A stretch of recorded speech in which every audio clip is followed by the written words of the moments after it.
Natsamrat movie मध्ये नटसम्राटची भूमिका कोणी केली? नाना पाटेकर. हरिश्चंद्राची फॅक्टरी हा चित्रपट कोणी दिग्दर्शक केला? निलेश माने, राजकुमार हिरानी, परेश मोकाशी, नागराज मंजुळे. परेश मोकाशी. बाल गंधर्व या मूवी मध्ये बाल गंधर्वची भूमिका कोणी केली? सुबोध भावे.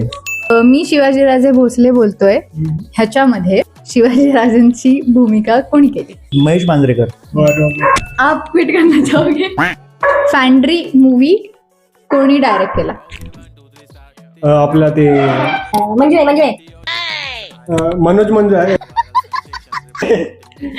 नागराज मंजुळे. नागराज मंजुळे ते पण मी. हरिश्चंद्राची फॅक्टरी हा मूवी कुठल्या हिस्टॉरिक मोमेंट वर बेस्ड आहे? चित्रपट. छत्रपती शिवाजी महाराजांचा इतिहास, संत तुकारामांचं जीवन, दादासाहेब फाळकेंची दादासाहेब फाळकेंची जीवन.